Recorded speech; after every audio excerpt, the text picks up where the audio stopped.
వైకాపా పాలనలో ఆరోగ్యశ్రీ పథకం అనారోగ్యశ్రీలా మారిందని మంగళగిరి తెలుగుదేశం అభ్యర్థి లోకేష్ విమర్శించారు. సంక్షేమ పథకాలు రద్దు చేసి పేదలను, విద్యార్థులను ఇబ్బంది పెడుతున్నారని ఆగ్రహం వ్యక్తం చేశారు. ఎన్నికల ప్రచారంలో భాగంగా గుంటూరు జిల్లా మంగళగిరి కొండపనేని టవర్స్ వాసులతో లోకేష్ సమావేశమయ్యారు. దెబ్బతిన్న వ్యవస్థలన్నింటినీ గాడిన పెట్టే బాధ్యత తీసుకుంటామన్నారు. చేనేత అభివృద్ధికి అన్ని రకాలుగా సహాయం అందిస్తామని యువనేత భరోసా ఇచ్చారు.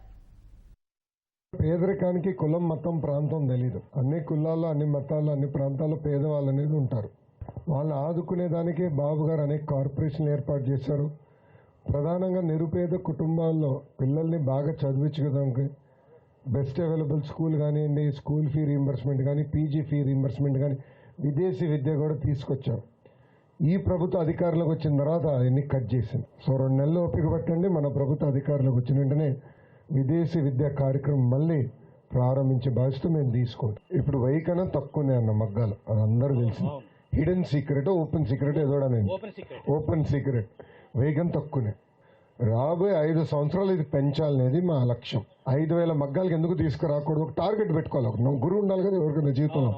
సో 5000 మగ్గాలు ఎందుకు తీసుకురాకూడదు? మళ్ళీ కుల వృత్తిని పెంచాలి. అది డిస్కస్ చేసాం. దాంట్లో భాగంగా తొలి ప్రయత్నం వీవర్సాల పెట్టాం.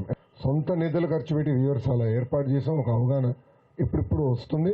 ఇంకో 6 నెలలు పడితే ఫైనల్ ఇష్యూస్ మాకు ఐడియా వస్తుంది. దాని తర్వాత వీళ్ళు టికెట్ చెల్లించగా వాళ్ళని కూడా ఇబ్బంది పెడుతున్నారు. దానివల్ల ఆసుపత్రులు కూడా ఇప్పుడు చేతులు ఎత్తేసరికి మేము చేయలేమని. సో పేద ప్రజలు అనేక ఇబ్బందులు ఎదుర్కొంటున్నారు. నాకున్న సమాచారం మేరకు దాదాపు 1200 కోట్ల రూపాయలు పెండింగ్ బకాయిల్ని. సో ముందల ఆరోగ్యశ్రీ కూడా చికిత్స ఇవ్వాల్సిన అవసరం ఉంది. ఆ సిస్టమ్ మొత్తం మళ్ళీ మనం స్ట్రీమ్లైన్ చేయాలి. అది మేము ఇంటర్నల్లీ పార్టీలో కూడా డిస్కస్ చేస్తాం. We'll take it up. Medical college గురించి మీరే బాగా చెప్పారు. ప్రభుత్వం కాలేజీలు పెట్టిందంటుంది, మళ్ళీ అక్కడ కూడా కోటాలు పెట్టి సీట్లు అమ్ముకునే పరిస్థితి చూసాం. ఆ విధానం పోవాలి.